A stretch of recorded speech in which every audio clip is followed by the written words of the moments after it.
Malapit nang magbukas ang listahan ng mga malalakas na sundalo. Ako ang nangunguna sa pagkamit ng unang pwesto sa pagkakahiwa-hiwalay na antas sa tatlong mundo. Ang malinis na pundasyon ng huling araw na Xuan Song Yuan. Pakiusap, pasok si Xiaoxian sa sekta. Ang aking imperyong spiritu ay ganoon din. At mayroon din akong danding Je. Pero ang reputasyon ay napakababa.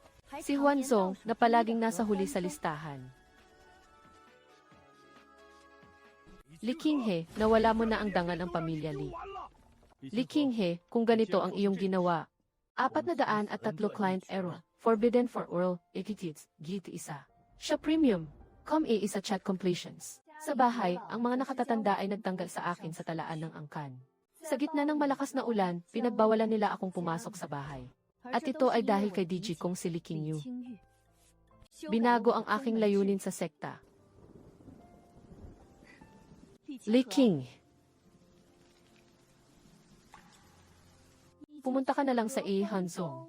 Dahil sa matandang walang weekend na yun, samahan mo na lang siya. Pero hindi niya alam talaga. Para makuha ang aking posisyon bilang pinakamahusay na manlalaro ng mga role. 403 client error, forbidden for oral, ikitits, git isa. Siya premium, isa chat completions. Pagkatapos matanggap ng lider ang aking pirma sa talaan ng mga voluntaryo ng sekta. Nangako na sa akin. Lahat ng yaman ng sekta ay para lang sa akin mag-aral. Ang magandang kinabukasang ibinigay mo. Tinatanggap ko ng may pasasalamat. Diretsahang nag-ikot ng may estilo. Naglakad sa malakas na ulan papunta kay Hihuan.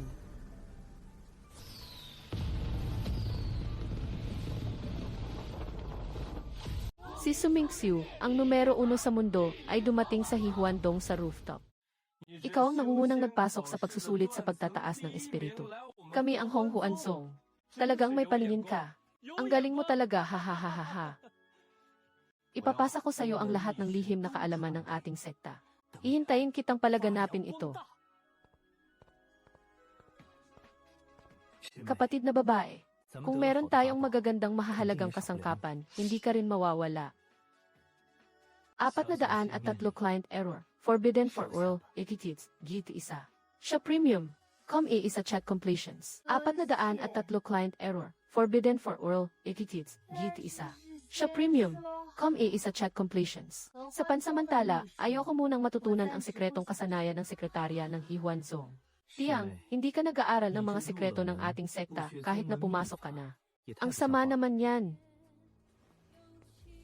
Ikaw mismo ang pumunta sa bahay para anyayahan ako na pumasok sa Hihuanzong. Noong gabing iyon, na ipaliwanag ko ng maayos. Haha. Hindi pa namin nagkaroon ng pagkakataon na sabihin kay nakababatang kapatid. Hindi ko itinatago sa inyo. Ang sisiyuan mula sa Hihuanzong ay si DJ para saktan ako. Ito ay isang formal na paabiso. Pero ang pinuno ay labis na nagnanais ng kayamanan. Ako mismo ang personal na pumunta sa kanilang pintuan para anyayahan ako. Tinanggap ko ito. Hindi ko bibigyan ang aking maruming ugat. Magpatuloy sa pag-aaral ng mahika ng pang-akit. Pero maari kong ipasa sa inyo ang aking kasanayan sa espada. Maestro, pumayag ka na rin dito. Sang-ayon ako. Matagal nang walang mga disipulo ang Huansek natin. Kahit papaano, dumating ang isang henyo. Inaalala ko talaga siya. Huwag mong sabihin na hindi ka na mag-aaral ng mahika. Walang problema kahit buksan niya ang bubong. Kahit na kailangan ko pang maging isang elder, ibibigay ko. Sa tingin ko, maaari. Anong pwedeng gawin? Bigyan mo ako ng posisyon ng elder. Makatarungan at maginhawa para matutunan ko silang mag-aral ng espada. Sundin na lang natin ito ganito. Mula ngayon at kailanman. Ikaw ang matandang elder ng Qinghe sa ating sekta. Big Brother Xi Fengli, hindi na niya matiis ang nakikita niya. Kung hindi ka lalabas para makipagkumpetensya sa akin. Sa akin, hindi ka makakatakas sa aking mahika. Kung ayaw mong mapahiya, aminin mo na lang ang talo. Pero ang kanyang mahika, hindi lang ako gustong mag-swing ng espada ng 3,000 beses.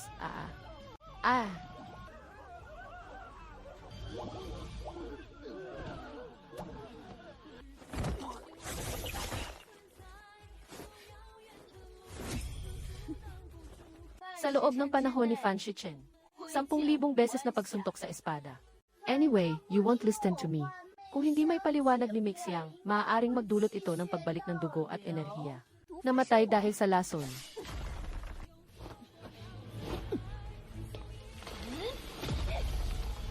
Kayo ba'y nag-aaral o hindi? Kung hindi ako mag-aaral, sisirain ko ang tao. Hindi ba pwedeng mag-practice kami kahit hindi kayo mag-practice? Wow! Ngayon ay nagmamay-ari na tayo ng kalamangan. Kayo ay nagkaroon lamang ng isang antas ng pag-angat. Sa kompetisyon ng Hihuanzong, ang tanging layunin namin ay maging una. Una pa rin bang bakal ang una?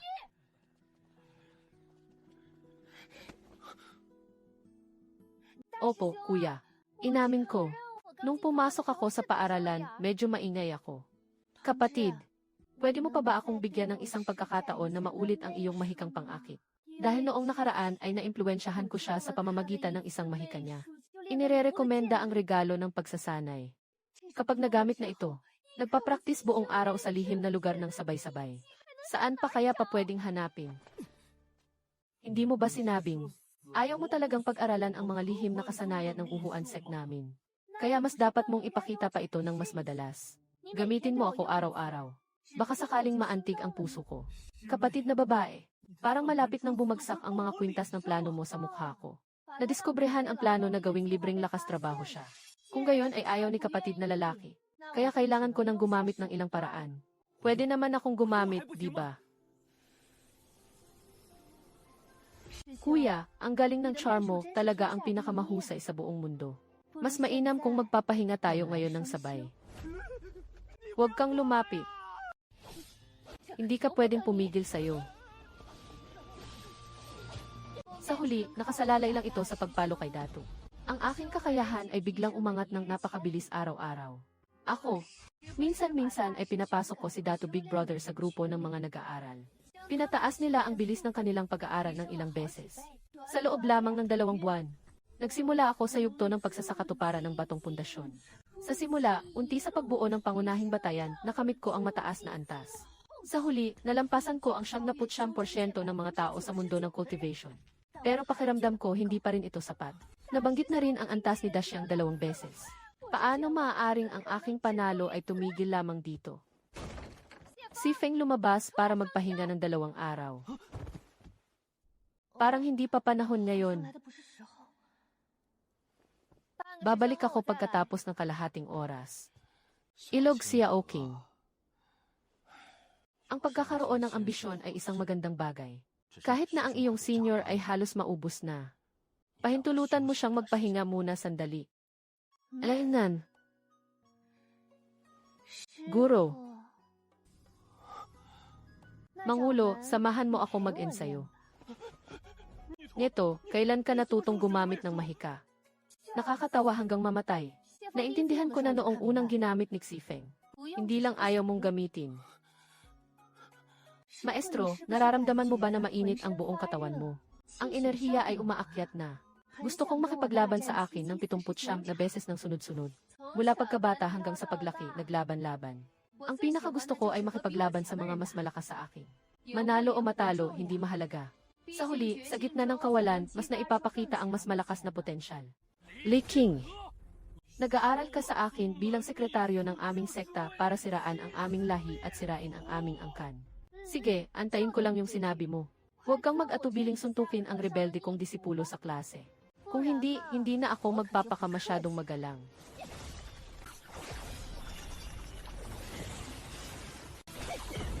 Haha. Haha. Huwag na akong kontakin, guro. Suntukin ng mariin. Hindi mo alam kung saan mo natutunan ang batang ito. Nagsusumamo hanggang sa sarili na rin ang inaalala. Tingnan mong mabuti. Ang lihim na silid ng Wu Hihuanzong ay hindi lang tungkol sa pang-akit. Lakas ang tunay na diwa ng sandata ng sekta.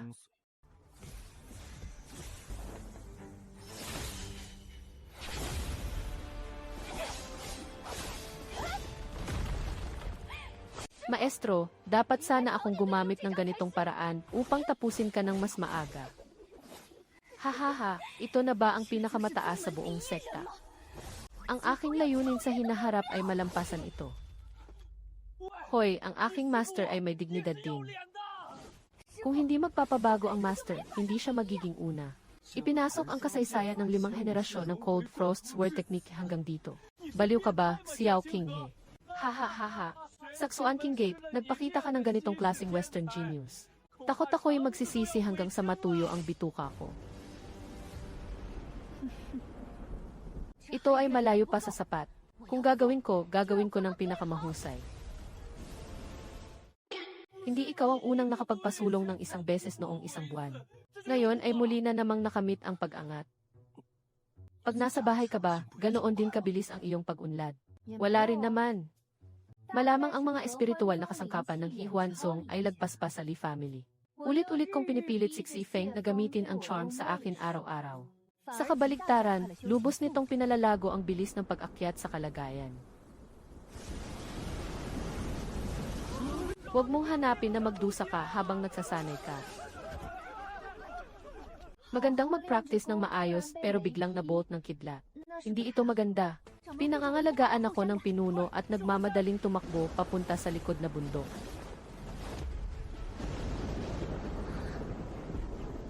Ako ang magbabantay para sa iyo.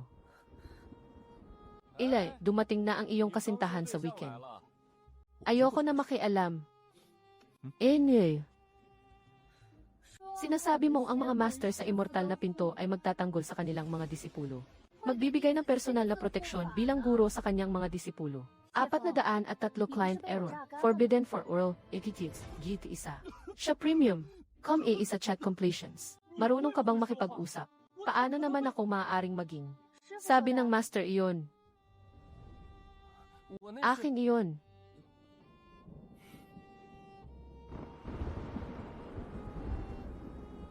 Dumarating ang masamang kidlat. Unahin na nating harapin ang pagsubok.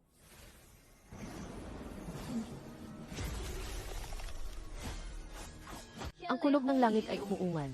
Nang unang 10 kidlat ay bumagsak. Ang aking saksi ay nananatiling matatag. Hanggang sa unti-unting pumutok ang mga barkong pandigma sa likod. Ang palasong pangkat ay biglang bumagsak at naputol. Pilitan kong ginamit ang aking espiritu upang salungatin ito. Hindi pa rin kaya ang nakakapagod na pag-atake. Mas mataas kaysa sa mga kapantay nito. Masyado akong mabilis matuto. Si Jerry ay dumating din ng napakabagsik. Pero yo estaba bien preparado. Sa kabila nito, tinamaan pa rin ako ng sobrang lamig.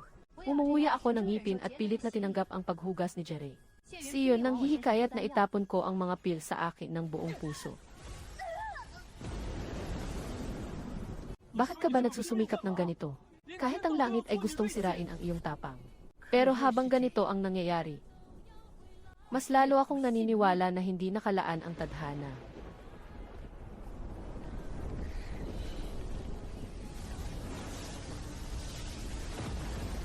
Noon nang pumasok ako, niloko at pinahiya ako ni Lydia. Itataboy nila ako sa talaan ng angkan. Pero insisting gusto kong marinig ng buong mundo ang aking pangalan. Para mapanatili ang posisyon ni Hihuanzong bilang una sa pamanang sekta. Kuya, wag mo nang sabihin pa. Ang iyong likas na kakayahan sa espada ay mabilis na umuunlad. Ang kalikasan ay lalaban sa iyo.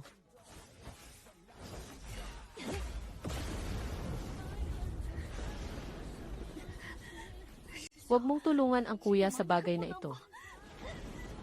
Ito ay aking sariling paraan. Ako na ang bahala.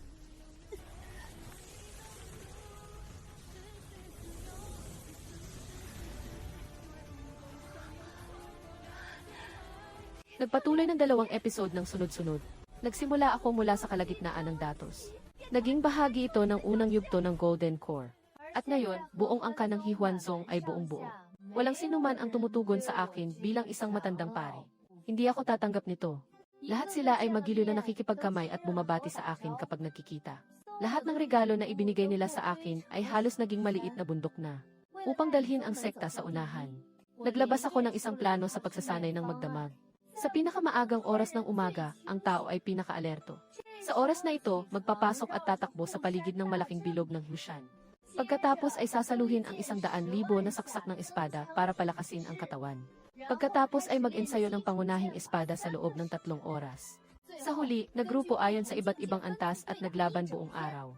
Dagdagan ng praktikal na labanan upang bigyang diin ang karanasan. Sixiao King at mukhang masyadong siksik ang planong pagsasanay na ito.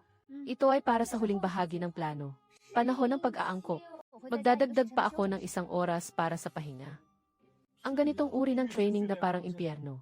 Nakikita ko na kahit si Haring Hades ay tatawag na eksperto. Ano nang nangyayari dito? Ang matanda ay sobrang masigasig. Mas nadarama ako sa sarili ko. Bakit wala ako dito? Ang iyong kasangga sa weekend ay ako. Siyempre, kasama ako sa pag-ensayo. Matapos nito, maayos na naipatupad ang aking plano sa sekta. Ang mga disipulo ay tumaas ng diretsyo sa kanilang sistema. Nag-practice lang ako ng 3 buwan na ito. Ang mga disipulo ng sekta ay nagkaroon ng pagbabago sa kanilang antas ng kalagayan. Ang mga mababang antas na disipulo ay nakamit ang pag-usbong. Ang mga mataas na antas na disipulo ay nagkaroon din ng kaunting pagbabago sa kanilang kalagayan. Ha ha ha ha ha ha ha ha ha.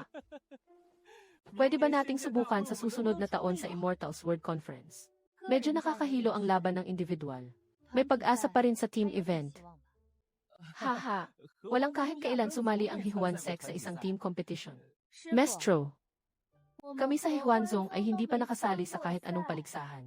Ang iniisip lang ay makuha ang unang pwesto sa team competition. Hindi tayo sumusuko sa laban kahit matalo tayo. Yesue, Xiao King. Hindi kita papayagang mapahiya sa paligsahan ng mga asong ahas. Ibibigay ko sa iyo ang pinakamagagandang mahahalagang kasangkapan at mga pil ng sekta. At mayroon pang mga lihim na paraan ng pag-iisip na ito. Pahintulutan muna ang 2 unang libro. Mukhang ito ay 5 na lihim na punto ng Hihuanzong. Pero ang huli ay halatang may mali. Bahala na ito. Maestro, hindi ko bibigyan ang aking maruming ugali. Anak, ano nang sinasabi mo tungkol sa tunay na 2 araw na pahinga? Ang guro ko ay hindi sinasadyang nagkamali lang. Iniisip na gamitin ang kalokohan bilang plano. Kunin mo na para sa'yo at kay Xion. Tunay kaming magkapareho niya. Magpapahinga ka na ba? Palagi mong hinahawakan ang batang ito at nakikipaglaban sa buong bundok. Hindi lang siya ang itinuring mong kasabay sa daan. Ang tanging minamahal ko ay siya lang. Ang aking damdamin para sa kanya. Ang langit at lupa ay saksi. Bukod pa rito, ang paraan ng pagpapahinga na palagi akong binubugbog araw-araw. Paano kaya si Xifeng ay talagang makakakuha ng ganitong kasiyahan? Elder Lichang, palagi mo akong iniimbitahan tuwing weekend. Wala ka man lang pakiramdam sa akin. Talaga bang nagpapanggap o nagkukunwari lang siya dito? Natuwa talaga ako nang saktan kita, Xifeng. Akala ko ito ay dahil sa pagmamahal. Hindi mo ba nakikita ang pagmamahal ko sa iyo kahit kaunti lang? Nakikita ko lang ay ang paanyaya mong saktan kita ng 1 beses. Si Li Feng ay nag-iwas sa kaliwa at kanan. Hinabol ako mula sa palasyo ng lider hanggang sa pintuan ng bundok. King He, ang tigas ng puso mo. Sinasabi nila na ang pagtatalo ay pagpapakita ng pagmamahal at ang pangutya ay isang paraan ng pag-ibig. Bakit hindi ka man lang nadadala kahit kaunti? Biro lang yan. Ang pinakamahalaga sa isang tagapag-espada ay mayroon pang iba. Ha. Mukhang hindi naman naubusan ng utak dahil sa akin. Siguradong nasiyahan ka na talaga, ano? Walang problema, kahit ano paman. Hintayin ko sana na magbakasyon tayo pareho. May 2 buwan na lang bago ang paligsahan ng mga mahiwagang espada. Ang pinuno mismo ang personal na nagsumite ng aplikasyon. Inirehistro ang Hihuanzong sa lugar. Sa isang iglap, nagdulot ito ng malaking gulo. Matapos ang maraming taon, ito ang kauna-unahang pagkakataon na nagparehistro ang Hihuanzong sa paligsahan ng swordsman. Unang nagulat ay binigay ang malaking mukha. Ngunit puno ng pangutya mula sa ibang mga pintuan ng immortal. Ang pinuno ay hindi mapigilan ang tuwa ng dalhin ang magandang balita. Nagsasagawa pa rin ng anunsyo tungkol sa pagsali sa kompetisyon sa harap ng mga pinuno ng sekta. Kailangan nilang mapahiya ang mga nang-uyam. Ang mga disipulo ay nagulat at nakaramdam ng paghanga. Nalaman nilang kailangan din nilang sumali sa pista ng mga espada ng mga Diyos. Lahat ay nagpakita ng pagdududa. Lahat ay nababahala at nag-aalala. Natakot na ang sarili na makumpleto ang 1-0 araw na pagsasanay sa espada. Hindi kayang talunin ang mga lehitimong sekta. Diretsahang pinayuhan ko sila. Ang pinakamahusay na taktika ng grupo ng Hihuanzong. Ang mga disipulo ay biglang naintindihan. Lahat ay kusang loob na nagplano ng taktika. Ang mga nakikihalo sa alchemy at medicinal herbs ay may kanya-kanyang gawain. Sa loob ng 2 buwang ito, pinangunahan ko ang buong sekta sa walang humpay na kompetisyon. Ang mga disipulo na sumali ay aking pinagrupo ayon sa kanilang kakayahan. Isinagawa ang focus na espesyal na pagsasanay. Magmadali o maghinay-hinay lang. Sa wakas, naipakita na ng koponan ang kanilang lakas bago ang kompetisyon. Muling tumaas ang antas nito. Ako mismo, ang antas nito ay umabot na rin sa kalagitnaan hanggang huli ng Golden Core Stage. Inaasahan. Leader ng puno, si Chen Yuan. Binibigyang pansin namin ng husto ang paligsahan sa aming malaking pagtitipon na ito. Inayos ang pinakamataas na posisyon sa ilalim ng buwan. Sa labas, ang respeto ay sarili mong ibinibigay. Bahala na kayong mag-imbento ng mga pangalan. Sa huli ay isa-isang binigyan niya ng mga papuri ang mga kalahok na disipulo. Nagbigay ng peking pangalan para magmukhang astig. Master, this time we are here to prove our strength. Kayo mga kabataan hindi nyo naiintindihan. Ito ay usapin ng dangal. Hindi lang naman natin ito ginagawa para sa pride.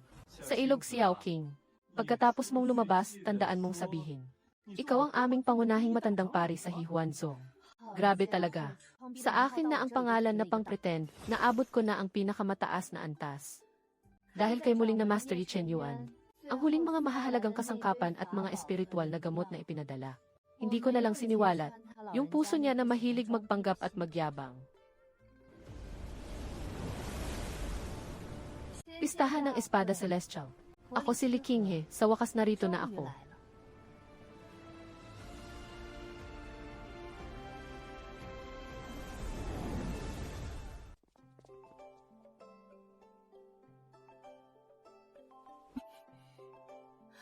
Ay naku, ate, sasali ka rin sa paligsahan ng mga sagradong espada. Hindi ka ba nagsumite ng aplikasyon sa e-Hansen ngayong taon dahil ikaw ang nagsusulong nito? Narinig ko nga, malakas ang ugnayan mo sa leader ng Hihuanzong. Bakit ka pa rin nakapasok sa Hihuanzong? Bakit suot mo pa ang ganitong damit na parang isang dalagang mayaman? Tingnan ka naman sa itsura mo. Baka namang na-exclude ka na. Kung talagang mataas ang tingin mo sa sarili mo, dapat sana ay napatay ka na noong araw na umalis ka sa bahay. Li Qingyu. Mukhang hindi ka maganda ang trato ng iyong master sa Xuan Kingmen. Sige ba? Hindi mo pa rin makikilala ang aking pinakamagandang espiritual na hiyas. Si Elder Qinghe ay matagumpay nang naitalaga bilang pinuno. Paano pwedeng mangyari iyon? Kayo ay mga elder.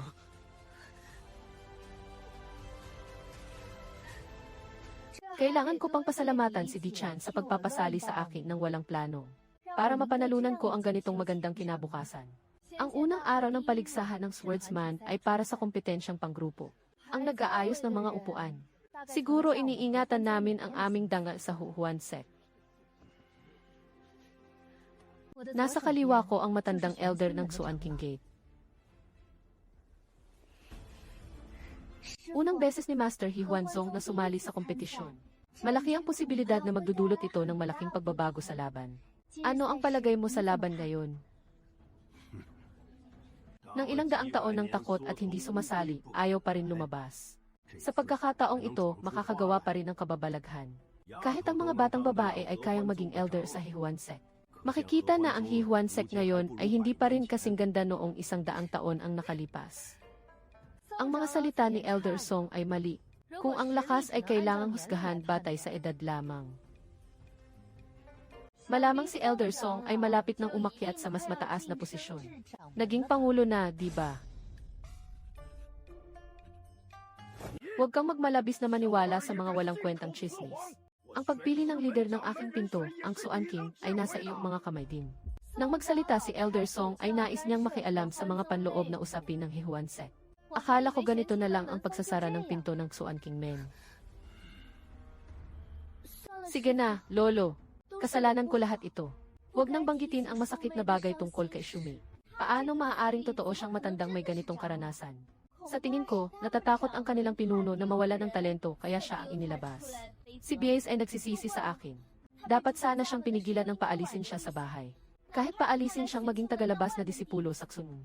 Nagbibigay ng tubig para sa investigasyon. Mas mabuti pa rin ito kaysa sa pagtrato ng ganito sa Hihuanzong.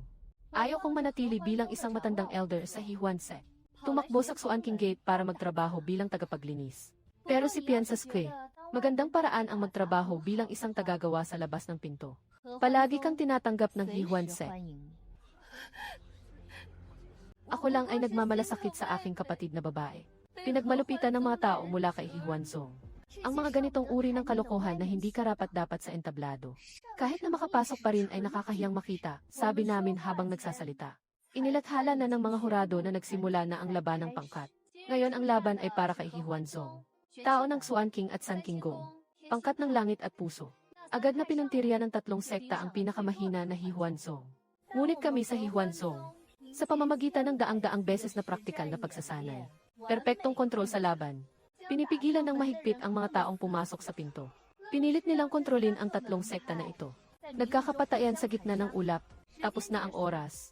Nakikita si Huanzong na matatag na nakapwesto sa tatlong pangunahing lokasyon. Lahat ng grupo sa unang klase ay nagsimula na. Huanzong ang una.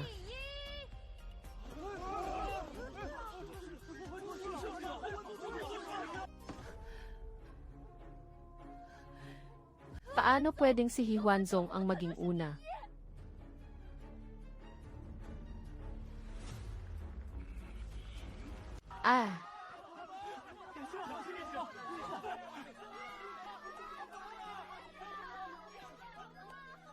Maganda ang ginawa ninyo. Ngayon, talagang naging tanyag na si Huanzong. Ang mga elder ay lahat ng ito ay dahil sa iyong mga nagawa. Akala nila siya ang aking maliit na opisyal. Ngayon, hindi na naman kailangan gamitin ang pamamaraan mo. Mag-ingat ka sa epekto kapag lumalabas ka. Ethui, ano bang masama dyan? Ipagbigay alam sa lahat ng mga disipulo ng mga kilalang sekta na ito. Ako ang taong nasa likod ni Elder King. Sasabihin ko pa ng ilang salita.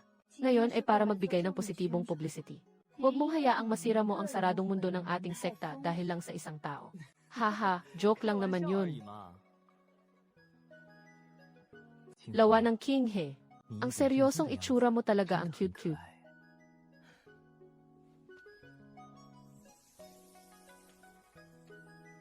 Abuelo, kami ay naghihintay na dalhin mo ang una. Magbigay ng karangalan sa aming sekta. Ang paligsahan ng swordsman ay opisyal nang nagsimula.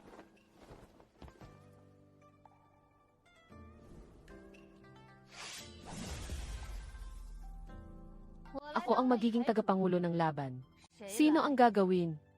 Kahit na si Huanzong ang manalo sa team competition at makuha ang unang pwesto, walang sinuman ang naniniwala kay Huanzong. Sa kabila nito, ang mga knight na kabilang sa kilalang angkan at tamang landas. Ganito ang mga bagay na matibay ang pagkakaugat. Bakit parang lahat ay hindi tayo pinapansin sa Huanzong? Walang sinuman ang nagtatangkang lumaban sa akin. Ako ang haharap sa iyo. Elder King de la Secta Huan. Pakiusap, pakibigay ang iyong gabay. Ang pangunahing disipulo ng Chansing Sect, si Yangzi. Gusto ko sana unang magpasok sa entablado. Dahil nga nakuha mo na ito. Kaya sisikapin kong talunin ka at kunin ang titulong kampyon na nakuha mo. Sige, tara na.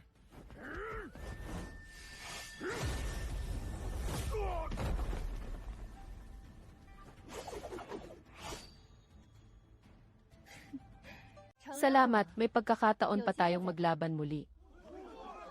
Hindi ito pwedeng maging gulat. Paano ko magagawa ito sa isang taong pumasok sa daang espiritu sa loob ng isang taon? Nakita ko na interesado siya. Narinig ko na. Siya ang isang henyo sa espada na bihira makikita sa loob ng isang siglo sa pamilya Li. Liks na talim sa espada.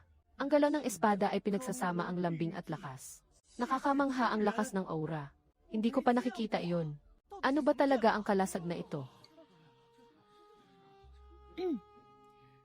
Iyan ang aking sariling likhang Heliwan Sword Technique. Papasok sa aming sekta ay ipapasa namin ng buong puso ang aming kaalaman. Gusto mo bang sumali sa aming Heliangzong? Pagkatapos matalo sa kanyang unang laban, ang pangunahing disipulo ng Chansing Sect ay nagpakita ng determinasyon. Susunod na laban ko ay walang duda. Isa sa akin, isa rin ang mapapatay ko. Parang naghiwa lang ng gulay ang pakikipaglaban sa kanila.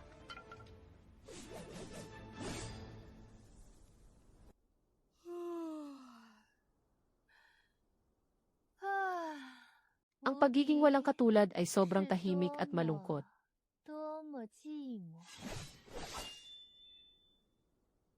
Sino pa ang iba? Ang mga kilalang sekta sa ilalim ay nagangalit sa galit at nanlilisik ang mga ngipin.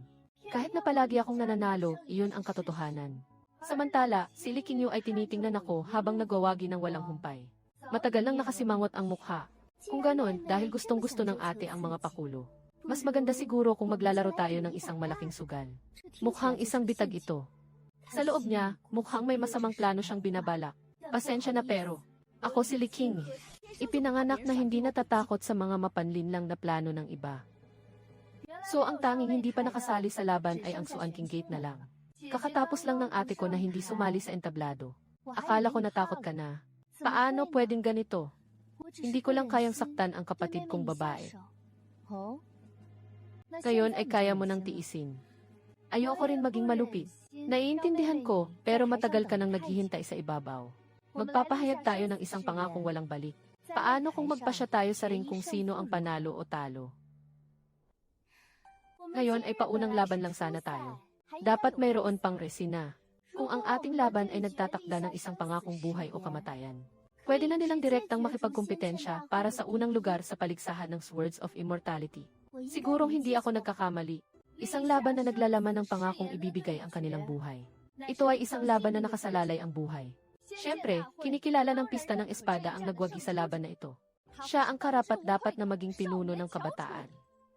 Pwede ring tapusin agad ang laban ng mabilis at epektibo. Pwede ko pang samantalahin ang pagkakataon para magpasalamat kay Licking Yu. May ganito pang magandang balita.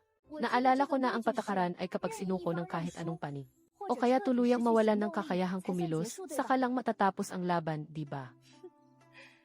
Siyempre. Anak, matapang ka bang mangako sa akin ng walang pag-aalinlangan? Licking Yu, ang ganitong masigasig mong paanyaya. Kung ayaw ko, hindi ako papayag. Sobrang hindi ko na lang magagawa. Kailangan mong makaligtas kahit isang round sa ilalim ng aking kamay. Kung hindi, hindi ako mapapalagay kapag nagsimula tayo ng laban. Ngayon ay hindi na tulad ng dati. Maghintay ka lang sa akin. Papalalain kita hanggang sa ikaw ay mapagpala at magdusa. Pananagutin ko ang karangalan ng aking mingking na pintuan. Pagkatapos marinig ito, mga manonood, lahat ng nasa entablado ay nagsimulang purihin si Licking Yu bilang matapang. Para sa pangalan ng sekta, handang isakripisyo ang buhay. Biglang nagbago ang eksena. Nasa ring siya na nalulugod sa papuri ng lahat. At nang matapos kong magpahayag ng isang pangakong panghabang buhay, maingat na bumaba mula sa ringgo. Pero noong gabing iyon, nandyan na ang nakakainis na sumusunod na tagahanga na pumunta sa akin, ha? Nalaman ko lang na nagdiriwang ako. Hindi mo kusang loob na pinag-aaralan ang mga mahikal na kasanayan na iyon. Ikaw pa rin ang batang babae na kilala ko, si Wen Changming. Akala ko kahit ang tingin niya sa aso ay puno ng pagmamahal. Pinipigilan ng impulsong saktan siya ng isang suntok ng direkta. Wen Changming. Pagtatangkang bisitahin ang kwarto ng ibang mga elder ng sekta sa kalagitnaan ng gabi. Hindi ito maganda. Sa puso ko, ikaw ang aking magiging asawa, Licking He. Hindi ito si Elder He Huan. Sa loob ng isang taon, sigurado akong iniisip mo rin ako. Hindi ko pa nga napahinga, ni hindi ko pinansin ang mga maruming lihim na paraan ni He Huanzo. Tama ba, Wen Changming? Naalala ko nang dumating ako. Nakita ko pa rin kayong magkahawak ni Licking Yu. Paano? Ang iba ay nakakatayo na sa edad na 30. Ikaw ay 20 na, matatag at matatag na nakatayo. Sa puso ko, ikaw lang, King He. Huwag kang pumunta sa laban ng buhay at kamatayan bukas. Sabi ni Licking Yu, narinig ko. Ang kanyang master ay nagbigay sa kanya ng maraming mga mahahalagang kasangkapan. At saka ngayon lang ikaw ang naging tampok. Inaatake ng malalaking sekta. Sa hinaharap, ang pagiging tagasunod ay magiging puno ng pagsubok. Kung ayaw mo naman sa sekretarya ng He Huanzo, mas mabuting bitawan na lang ang lihim na paraan na ibinigay sa iyo ng He Huanzo. Sama ako sa akin sa Canyon Valley. Alam ko na galit ka kay King Yu. Inilagay ka namin sa He Huanzo. Nais mong maghiganti. Ibigay mo sa akin ang lahat ng iyong espada at buto. Ang araw na ako ay lalabas ay ang araw na tutulungan kitang maghiganti. Grabe, nakatutok pa rin sa aking espada at buto. Direktang ginamit ko ang lihim na paraan ng pagpapalit ng kalakal ng He Huanzo. Hayaan si Wen Changming na mapasok sa ilusyon. Plano niyang kunin ang bolt ng espada niya. Nagsalita na siyang lahat. Hindi pa rin niya napapansin. Akala niya na nagtagumpay siyang mahikayat ako. Katatapos lang niyang maging mahinahon sa kanya si Junior.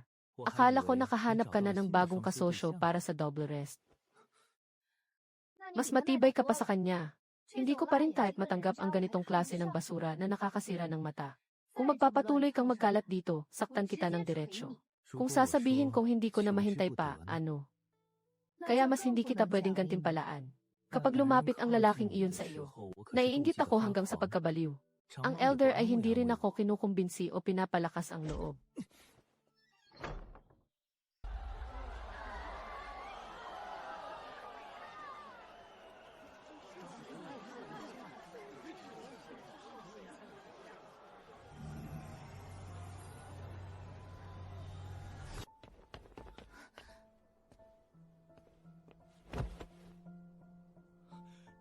Elder Bai, pakiusap, iligtas ang buhay na minamahal ng aking disipulo.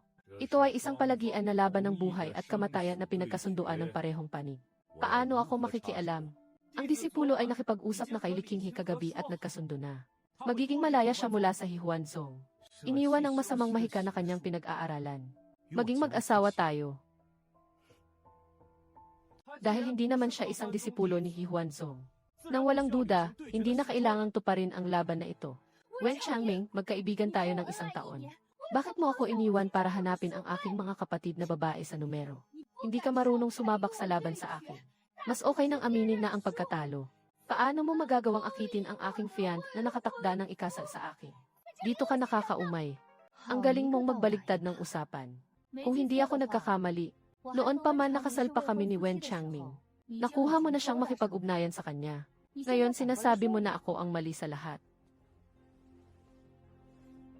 Elder, lahat ng sinasabi ni Wen Changming ay pawang mga pangarap niya lamang na wishful thinking. Pinukpok ko ng direkta ang Liu Yingsu kahapon ng gabi. Ipapakita ang pangit na mukha ni Wen Changming. Inilantad sa harap ng lahat, mula sa kanyang peke at mapagpanggap na panlilin lang sa akin. Muling nakatitig sa kanya ng buong galit. Ming humiti at sinabi ang plano na agawin ang aking kaluluwa. Linggong araw-araw na live broadcast. Si Wen Changming ay maaaring sabihing nawasak na ang kanyang reputasyon. Mga bagay na nakakahiya at nakakaembaras. Pagkatapos siyang ibaba, itapon siya sa labas ng pinto.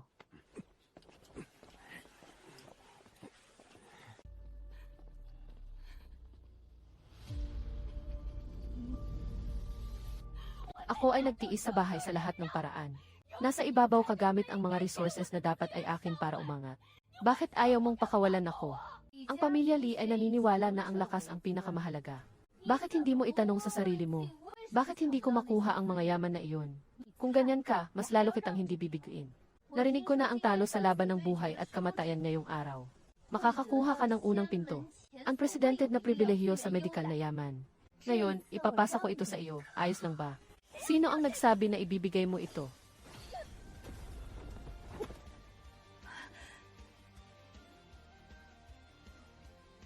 Ito na naman ang ganitong paraan. Bakit si Jai palaging walang progreso? Sino ang nagsabi na iyon lang ang kaya kong gawin? Linya ng pagpatay ni Tianyu.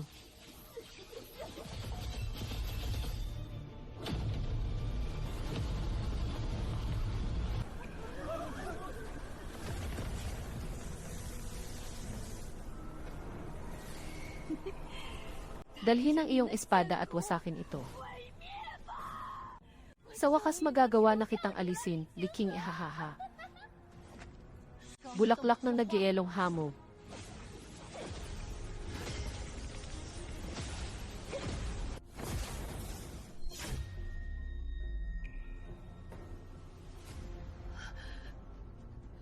Impossible. Ginamit ko na ang pinakamalakas na pirasong patay na igos na karayom. Bakit mo pa rin kaya mabasag ang jarang na ito? Siyempre, dahil sa sobrang hina mo. Akala ko hindi pa ako tapos, akala ko panalo na ako. Nagamit ko ang pagkakataon para pumasok sa kahinaan nila at tuluyang sirain ang kanilang linya. Mataas ang tingin mo sa sarili mo. Sa 1 taon na ito, marahil hindi pa talaga niya naaaral ng maayos na narito na ako.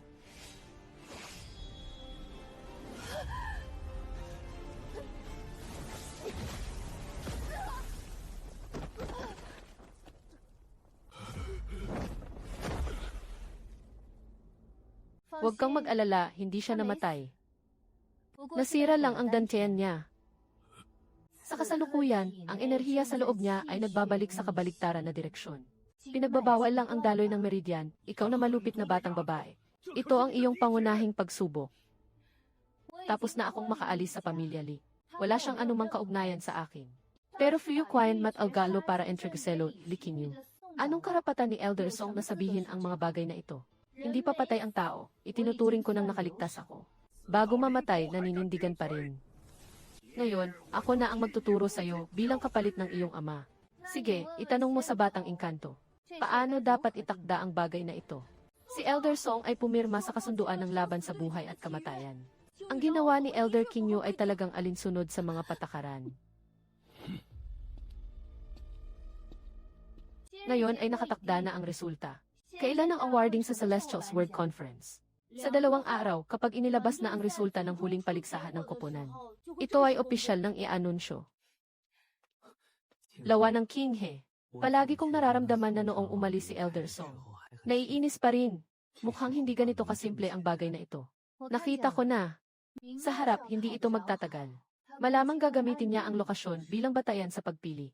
Kaya sa palagay mo, ano ang dapat gawin ngayong gabi? May isang tao ang nag-alok ng sarili.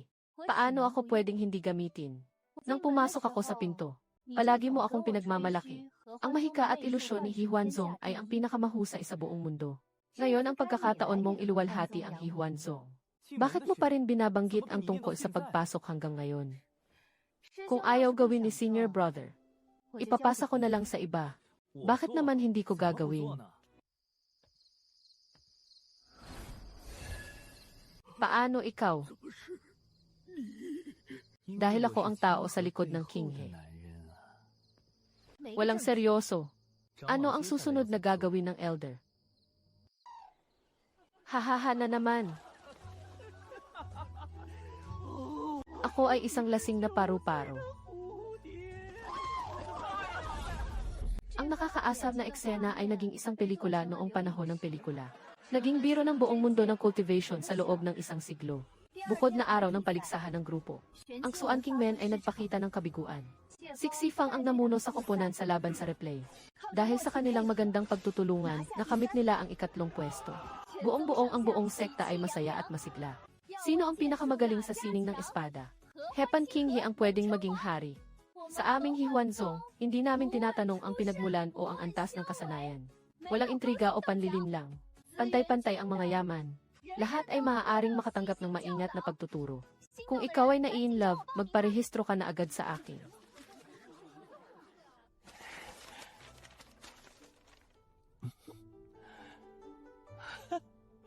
King He, tunay kang biyaya sa amin ng Hihuanzong. Kalaunan, ang iskandalo ni Xuan Kingwen at Qianing Yu. Nagsimula nang kumalat ng malakas ang balita sa mga pintuan ng unahan. Ang mga tinatawag na kilalang moral na tao ay nawala ang dangal. Pagkatapos ng 1 taon, nagsama-sama silang pumunta sa pabrika. Nagpadala sila ng hamon sa laban ng magkasama. Palagi nilang sinasabi na ginamit ni Hihuanzong ang mahika. Kahit na nagsasalita ng sobra at nangakong gagawin ang tama para sa langit. Sinasabi ni King He na darating sila sa Gongsan pagkatapos ng 3 araw. Sinasabi nilang aalisin kami, ang masamang sekta na ito. No, dati ayoko makisali sa mga ganitong bagay na parang pang-insulto. Hindi ko naman napansin na ganito sila kahirap talunin. Maraming tao mula sa ilang pangunahing sekta ang maaaring nagsama-sama, di ba? Sila ang nagpasikat sa sarili nila. Ang ipinadala ay marahil mga piling disipulo at mga tagapagsilbi lamang. Kung gusto mong makipaglaban, ituring na lang silang isang grupo ng libreng naglalakad na sandbag. Walang masama sa pagpapractice lang. Maganda ang samahan nila. Kung ganito ang sinasabi nila na kami ay masama at masama ang paraan. Kaya hayaan ko silang makita ang tunay na lakas natin. Ano ang ibig sabihin ng lakas ng Hihuan Sect? Ha!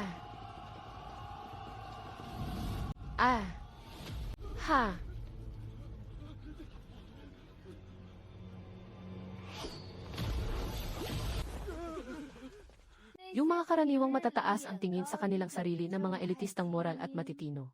Sa paningin ko ngayon, puro nakikitang karanasan ang nakikita ko.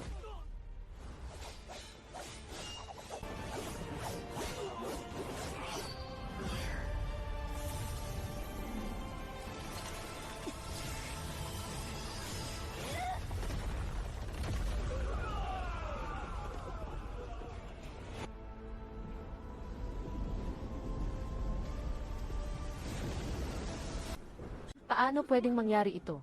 Akala niya nag-away lang siya pero bigla siyang umangat sa kanyang posisyon. Ganito ang mabilis na pagmamaneho. Malapit nang makapasok siya sa Yuanying bilang isang malaking perpekto sa Golden Core. Baliw na siya, bago pa lang siyang pumasok sa Xiamen. Itong halimaw. Ha.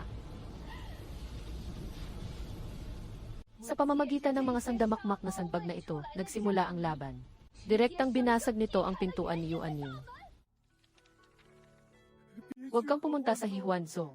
Hindi doon nakatira ang tao talaga. Isang halimaw na sadyang nanghuli ng mga henyo. Pagkatapos ng laban na ito, naging isang nayon ako na hindi maaaring gambalamin sa buong mundo ng mga engkanto. Sa pagdiriwang ng pangunahing pinto makalipas ang 1 siglo, Hansen ang naging pinakasikat na pirma sa listahan ng mga pirma sa unang pinto. Maraming nagparehistrong mga puting kalapati ang lumipad papunta sa pader ng bundok. Umiti nang hindi mapigilan ng pinuno. Magdamag kang magpapadala ng sagot sa akin isa-isa. Ang pangako na ginawa kay Hwansong ay natupad na. Maestro, gusto kong lumabas para maglakad-lakad at magpalakas ng aking karanasan. Naiinis ang pinuno na parang sayang. Pero hindi pa rin nila ako napigilan. Binilhan mo lang ako ng maraming mga mahikal na kasangkapan habang naglalakad-lakad ako sa mundo ng mga engkanto. Nakatutok silang nakabantay sa bawat lihim na lugar na lumalabas. Pumasok ng biglaan para makipag-away at agawin ang kayamanan. Yung mga kilalang angkan at tamang landas. Tuwing nakikita nila ako, naiinis sila hanggang sa kaapihan. Sa kabila ng lahat, pangalan ko pa rin ang binabanggit. Lagi siyang laging nangunguna sa bilis ng hamon sa lihim na lugar. Habang naglalakbay ako sa buong mundo. Habang pinapalaganap ko si Hwansong. Sa huli, ang aking pangalan ay kakalat sa buong mundo kasabay ng aking mga yapak. Kailangan ko nang gawin ito kahit na ayaw ko. Sa wakas isang araw, nasisiyahan na ako sa buhay na palaging sumusunod sa agos. Pakiramdam ko ay palagi akong nakikipaglaban. Parang may naintindihan ako. Agad na pumunta sa isang abandonadong lihim na lugar. Naghanap ng isang magandang lugar ayon sa Feng Shui. Gamitin ko ito bilang lugar para sa aking pagtitigil at pagdadaos ng tribulation. Pagkatapos kong tapusin ang mga gawain ng aking sekta, nagmadali akong pumunta dito. Sa wakas na abutan na kita. Perfect timing. Maghintay ka hanggang matapos ko ang aking pagsubok at maging ang pinakaunang tao sa buong mundo. Babalik tayo sa sekta para magpahinga ng maayos. King He, alam mo ba kung gaano kalupit ang pakikibaka ni Duyu Aning? Ninety-nine na may 11 kidlat mula sa langit. Kada isa, kaya nitong pumatay ng karaniwang nag-ehersisyo. Mas lalo na't sobrang bilis ng iyong pag-aaral. Ang langit ay tiyak na magbibigay ng espesyal na pansin. Bakit ka matatakot? Ako si Lee King He mula sa pagtayo sa pundasyon hanggang sa ganap na pag-abot ng Golden Core. Bawat pagkakataon na dumaan sa tribulation, hindi lang ito delikadong banggaan, kundi buhay pa rin. Pero palagi akong nakaliligtas. At lalong tumitibay ang lakas sa bawat laban. Ikaw ang baliw. Sasamahan kita sa isang beses na pagwawala. Gamit ang lihim na paraan ng proteksyon ng Hwansong. Magbabantay ako para sa iyo. Makakatulong ako na hatiin ang 30% ng lakas ng kulog na bagyo para sa iyo. Ito ay makakasira sa iyong pangunahing espiritu at lakas. Nabaliw ka na ba? Bakit ka nga ba ang napili kong makasama sa araw ng pahinga ko? Bukod pa dito, sa mga taon na ikaw ang nanghuli at nananakit sa akin. Matagal na akong sanay na magkasama tayo sa hirap at ginhawa.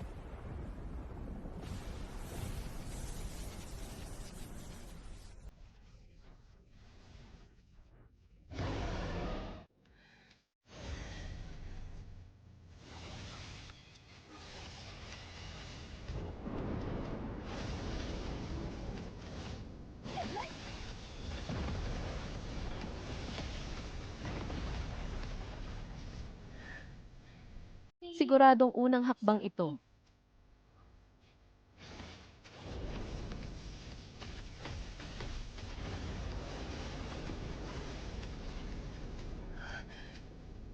Kaya mo pa bang magtiis?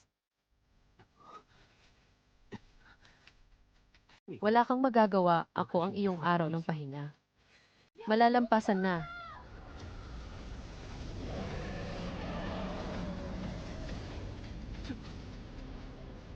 Ito ang alamat na Apocalyptic Thunder Tribulation. Ang daan ng langit ay gustong puksain ako ng tuluyan. Tingnan natin kung ang iyong pader o ang aking tagumpay ang mas matibay. Lakas na walang kontrol. Impulses sa buong mundo. Lahat ng espada ay nagbabalik sa kanilang pinagmulan.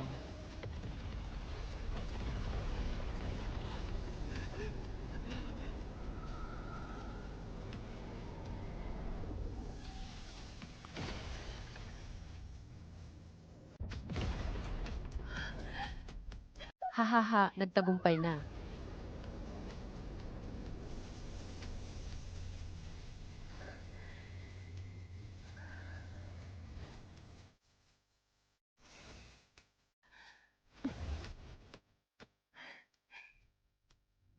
Salamat talaga, Si Feng. Hoy, ayos ka lang ba? Kung hindi ka mamatay, ibig sabihin ay nasira ang iyong pinagmulan. Malubha ang sugat at kailangan ng panahon para magpagaling. At saka, naaalala ko na sinabi mo na, kapag natapos na ang pagsubok, magpapahinga tayo ng sabay. Ngayon mo pa rin naiisip yan. Siyempre meron ding king. Sa mga nakaraang taon, palagi kitang hinahabol. Nadali kita ng maraming beses. Akala mo lang na nagbibiro ako. Sa buong buhay ko, si Feng ay tanging ikaw lang ang pinaniniwalaan ko. Pareho lang naman.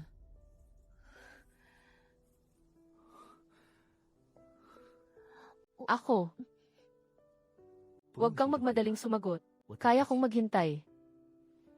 Anyway, I am going to rely on you for the rest of Ezra life. Tingnan mo, may tao dyan na nagtagumpay sa pagtanggap ng tribulation. Diyos ko, ang laki ng sistema ng ET na ito. Siguradong si Yuan Yingji ang nagsimula nito. Pumunta tayo para tingnan kung sino ang mataas na tao na iyon. Ay, isang babaeng cultivator. At saka sobrang bata niya. Pwede po bang malaman ang inyong buong pangalan, Ginang? Anong sekta ang iyong kinabibilangan? Liking mula sa Zhonghuan. Ano ka ba, ikaw yung nasa espada ng immortal. Sa malaking pagtitipon, si Liking mula sa Big Four.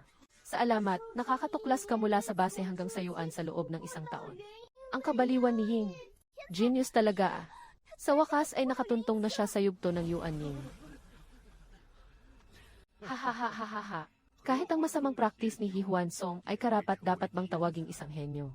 Isa lang itong nakabase sa mga pawang masamang paraan at lihim na kasanayan.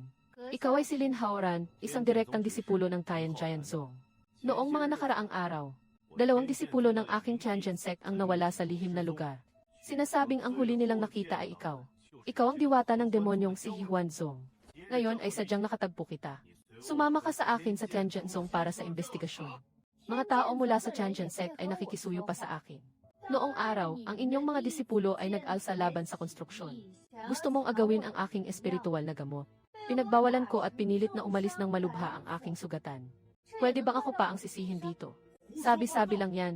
Ako ang isang disipulo ng Tianjin sect. Hindi ko magagawa ang ganitong bagay. Malinaw na ikaw ang demonyang babaeng ito na pumatay at nagnakaw ng kayamanan. Ngayon ay nagtatangka pang magpaliwanag pa rin. Sino ang gustong umatake sa akin? Unahin mong mapasa ako. Easy, hindi mo kayang-kaya ang sarili mo.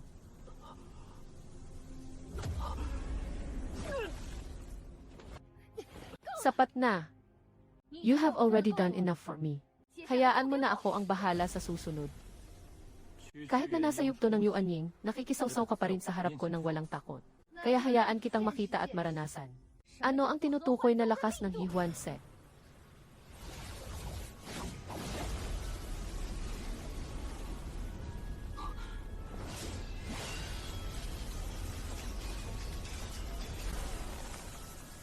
Paano ito posible? Walang imposible. Kayo ang nagsasabi niyan sa sarili ninyo. Ang huwad na kabutihan ng makatarungang landas. Nakasalalay lang ito sa tagal ng panahon at mga nakolektang yaman. At ako, si Likinghe, umaasa sa tunay na laban. Hindi ka pababayaan ng Tianjin sect. Hayaan silang dumating. Ako si Likinghe, hindi ako natatakot sa anumang laban. Kung gusto nilang makipaglaban tayo. Ako si Huan Zong, handa kaming sumama hanggang dulo. Tingnan mo sa langit. Bagong nangungunang sa Yuan Ying list sa mundo ng cultivation. Liking mula sa Huan Zong. Edad 23 taon. Ito ay isang listahan na otomatikong nilikha ng langit. Tanging ang tunay na langit ang karapat-dapat na mapasama. At ako mismo ay nakamit ang nangungunang posisyon sa talaan ng Yuan Ying. 23 taong gulang na Yuan Ying Qi. Bahala na siya sa nanay na ito. Paano mo magagawa iyon sa pamamagitan ng kabutihan? Maaari ka lang makabuo ng isang emperador tulad nito. Swerte ka talaga. Huminto ka at kung gusto mong pumunta, pumunta ka. Gusto mong umalis, umalis ka. Kung ano man ako, si Likinghe. Kakatapos mo lang manlaban ng palihim. Kailangan mong magbayad ng kaunting halaga. Anong balak mong gawin? 1,000,000 yuan na mamahaling merienda. Bibiliin kita ng isang buhay. Ano ito, panlilin lang. Anong silbi ng pananakot? Kung hindi mo ibibigay, hindi ako nagmamalasakit na manatili ka dito magpakailan pa man. Sige, maganda. Si Liking ay maghihintay sa iyo. Sa usapin na ito, ang Tianjin sect ang magbabayad sa iyo. Nandito lang ako palagi para sumama. Haha, Li Fairy. Ako po si Wang Ming, ikinalulugod kong makilala kayo. Elderly, ang aming sekta ay nais makipag-alyansa sa Huan sect. Hindi ko alam kung maaari. Si Likian ay may isang hindi ka nais-nais na hiling mula sa isang nakababatang henerasyon. Kayo po. Ang aking asawa ay kakalipat lang sa isang pagsubok. Kailangan magpahinga.